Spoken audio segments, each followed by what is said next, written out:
thoughts on Coach Cristobal? What makes him such a valuable coach to you since you've been here? Coach who? I'm sorry. Cristobal. Coach Cristobal. Man, he's intense guy. That's just the first thought I always get that just pops into my head whenever he's brought up or whenever I think about him. This is intensity.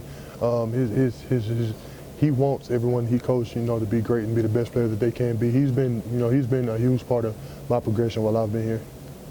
It's kind of a unique situation with Coach Sarkisian right now. I know it's only been a couple of days, but how's that transition going right now? I'm thinking it's going about as smooth as it can go. I think obviously when the world hears new offensive coordinator, like a week before, then it's kind of like panic, but. We haven't had any of that around here. We just go out and execute, man. It's just go out and do what you're coached to do.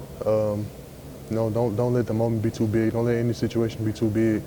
Just go out and just do what we do. Are these the types of moments where, without maybe even realizing it, Coach Saban has been preparing you guys for how to handle situations like this? Exactly. That's exactly what has happened. I'm sorry. Coach Saban does a great job of, trying to prepare us, for any situation. Whether it be coaching change or anything like that. Something we take pride in is just not letting that outside stuff, those external factors, bother what we're trying to get done on the field. Questions? You talk about how Jalen's poise throughout this year has really gathered the team's confidence around him. And has there been any discussion just with players with him this week, just kind of keep him cool, keep him calm, keep him ready for this game coming up? One thing that Jalen doesn't need, he doesn't need anyone to tell him to be, cool or calm. He was just born like that. It was just, I think he's just a natural, a natural born leader. So he doesn't need us to, try to calm him down or try to keep him composed or anything like that. He understands, the magnitude of the situation, but he's equipped to handle it. He'll be fine. And there's been a lot made of what happened after that tackle in the Fiesta Bowl, where it was that, you know what I'm talking about. Right. Do you, what is your reaction to that? Is that something that happens?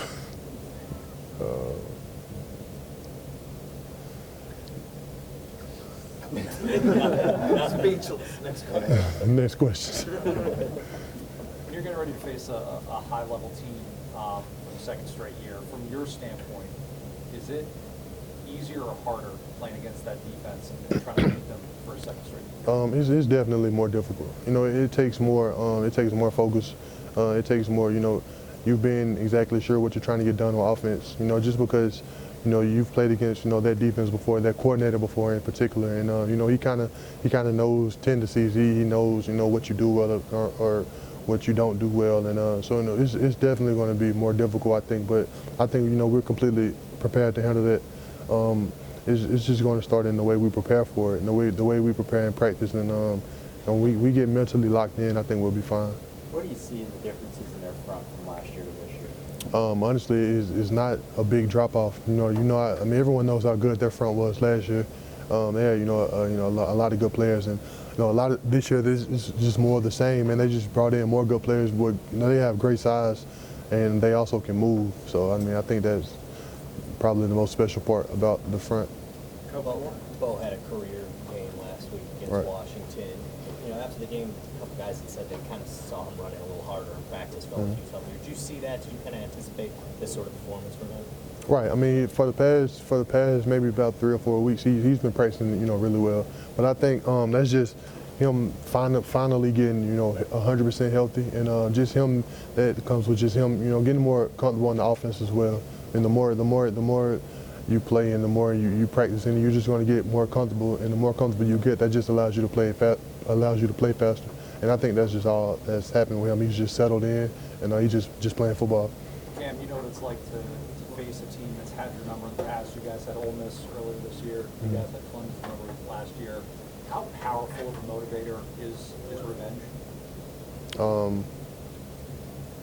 I think if it's used the right way, it can be extremely powerful. But that's something we're not focused on. That they're going to have the revenge factor or whatever you want to call it on their side. We know that if we come out, you know, we execute, we play, and we play Alabama football, and we do exactly this, what we do week in and week out. In preparation and in the game, you know, we'll be fine.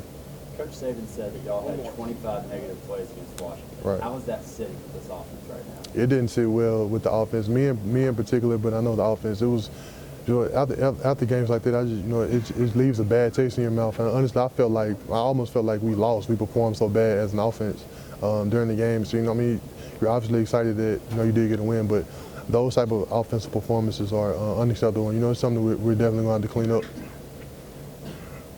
Okay, we good? Okay. Thanks, Cam. Mm-hmm.